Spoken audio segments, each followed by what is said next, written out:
ubu batangariza amakuba yawe, icyo gihe Satani abona urwaho akarushaho kukurwanya. Ariko ndagira ngo ngutangarize ngo amakuba n'ibyago by'umukiranutsi nubwo ari byinshi, ariko Imana imukiza muri byose, ngo nta gufwa rye rizigera rivunika. Imana itugire neza. Nubwo uri mu makuba, nubwo uri mu byago, ariko komera, ukomere ku wo wiringiye, ukomere ku Uwiteka, nawe azabana nawe. Imana itugire neza. Kari wowe ufite amagambo meza, amagambo meza y'ubugingo. Namwe mwese mwe mukomeje gukurikira uru rubuga cyangwa iyi channel ari bwo Agira Neza Yesu TV, imigisha y'Imana ibane namwe. Icyubahiro ni icy'Imana iteka ryose. Turabashuje mwese muri ku mpande enye z'isi, imigisha y'Imana ibane namwe. Muri aka kanya rero tuje kuganira ijambo ry'Imana, kandi ijambo ry'Imana ni umutsima utera imbaraga. Ijambo ry'Imana ni ijambo ry'Imana rirakiza, kandi ijambo ry'Imana rirarema, kandi ijambo ry'Imana ribeshaho. Tugiye kuganira ijambo ry'Imana rero. Ijambo ry'Imana rirasayura uwari ari mu isayo cyangwa yarohamye, riramurohora kuko ari ijambo ry'Imana, kandi ijambo ry'Imana ribeshaho. Muri aka kanya rero ndaje ngo tuganire ibyururutsa imitima y'abantu benshi. Nyemerera rero wowe ukigera kuri uru rubuga cyangwa ukitubona ari bwo bwa mbere, ubanze ukore subscribe kugira ngo ibiganiro byacu tuzajya dukora bizajye bikugeraho uko bwije n'uko bukeye. Uko dushyizeho ikiganiro kizajya kikugeraho. Ikindi kandi ukande kukazogera. Biranashoboka yuko wakwishimira ibiganiro byacu, ushobora kubishayaringa cyangwa kubiha abandi kugira ngo ubutumwa bugere ku bantu benshi. Imana iduhane umugisha. Reka tubanze dusenge Imana, kuko ijambo ry'Imana ryo rirejejwe cyangwa rihora ryera, ariko abaryumva nibo bishoboka ko baba batejejwe. Reka tubanze dusenge Imana kugira ngo Imana idushyigikire muri iki gikorwa. Mana yo mu ijuru, Mana ifite imbaraga n'ubutware n'ubushobozi, izina ryawe nirihimbazwe kandi rishyirwe hejuru. Tugiye kumva ijambo ryawe.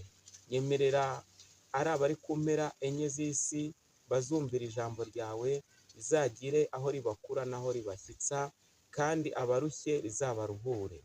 Urakoze kubyumvishe, mu izina ry'Umwami wacu Yesu Kristo, amen. Haleluya, haleluya, haleluya. Izina ry'Imana nirihabwa icyubahiro kuri mwe mwese mukomeje gukurikira kandi mukomeje gutega amatwi ijambo ry'Imana. Muri aka kanya rero tugiye kuganira ku ijambo rifite umutwe uvuga ngo amakuba n'ibyago by'umukiranutsi. Umukiranutsi agira byinshi cyangwa ahura n'ibibazo byinshi, ariko tugiye kuganira ku ijambo rifite umutwe uvuga amakuba cyangwa ibyago. Iryo jambo turarisanga hano muri Zaburi, ibice ni 34 ku murongo wa 20. Reka dusome. Haravuga ngo amakuba n'ibyago by'umukiranutsi ni byinshi, ariko Uwiteka amukiza muri byose. Arinda amagufwa ye yose, nta na rimwe rivunika.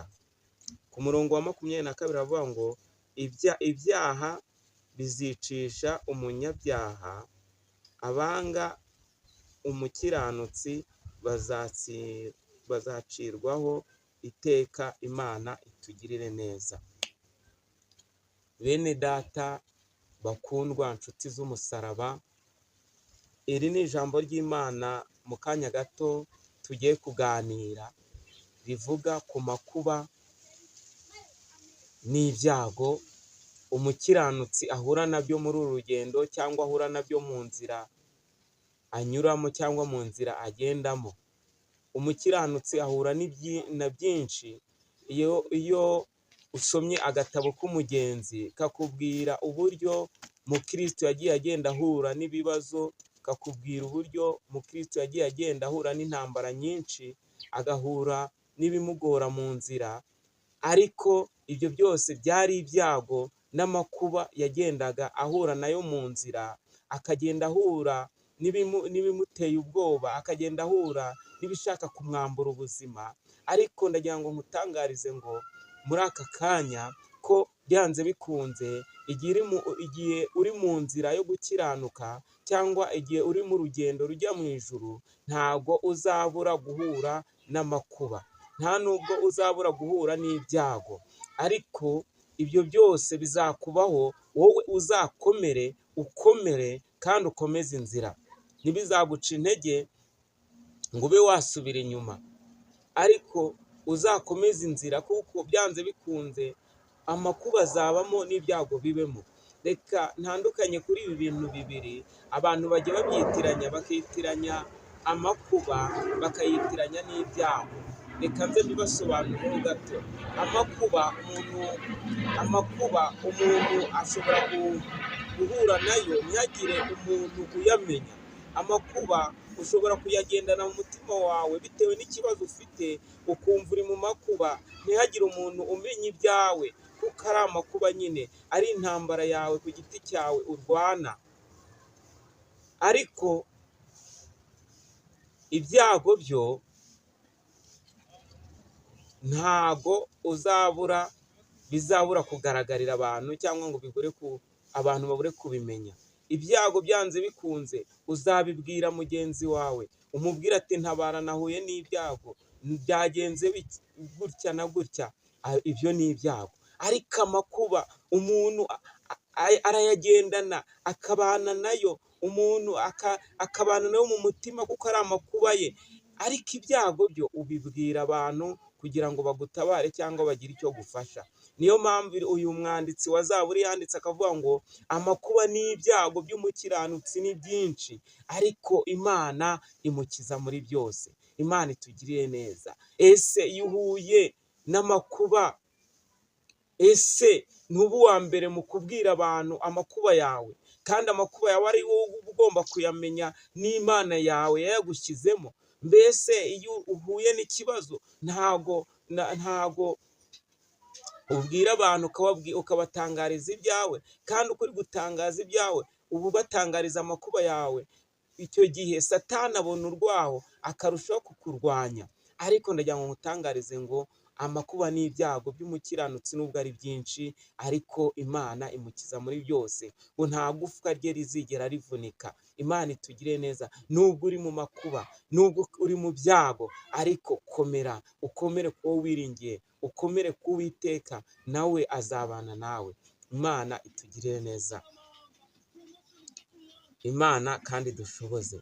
Iri rero ryari ijambo ry'Imana, twari kugira ngo tuganire kandi musobanure ku makuba. Erega ibyago byo ntago ibyago byo byihishira, nubwo ntago wabihishira, kuko ibyago nyine aba ari ibyago, bibonekera buri muntu wese. Ni urugero, wagize ibyago ugakora agisida cyangwa ugapfusha umuntu, ibyo ni ibintu utahisha cyangwa abantu batabura kubona, cyangwa wahuye n'ikindi kibazo cy'ibyago, ibyo ni ibintu bigaragarira abantu. Ariko muri aka kanya nagusabaga ngo nimba uri mu makuba, menya ko ari amakuba yawe n'Uwiteka, ugende neza muri urwo rugendo utuje, uzi uko uri kumwe n'Uwiteka. Wirinde kwiha rubanda, wirinde kwiyasasa mu makuba yawe, ahubwo utakambira Uwiteka, usenga amasengesho y'uburyo bwose, usenga amasengesho y'iburyo n'ibumoso. Imana izagushyigikira, kuko ijambo ry'Imana ryaratubwiye ngo Imana ikunda abayikunda, kandi abayishakana umwete bazayibona. Nawe ushakana Uwiteka umwete, uzamubona.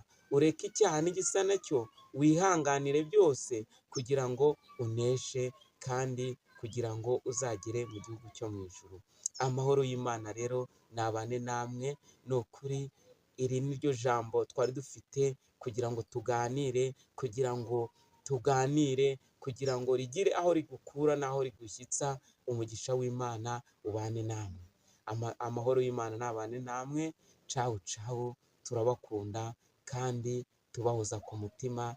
Izina ry'Imana nirihabwe icyubahiro none n'iteka ryose, amena. Reka dusoze dusenga Imana. Mana, turagushimiye, tugushimiye kubw'ijambo ryawe. Mwami, njye navuga ntihagire icyo bimara, ariko tuzi neza ko ijambo ryawe ari ryo jambo ry'ihumure, ari ryo jambo rihumuriza imitima y'abantu benshi. Reka buri muntu wese uzumvira ijambo ryawe azahumurizwe nawe, kandi azagire ahava mu buryo bwo mu mwuka, kugira ngo agire aho akurwa mu buryo bw'umwuka, akurwe kuri revo imwe ashyirwe ku yindi, azamurwe mu buryo bw'intera, kugira ngo abashe kumva no kumvira no kugukiranukira. Urakoze Mana, icyubahiro ni icyawe muri byose, mu izina ry'Umwami wacu Yesu Kristo, amen.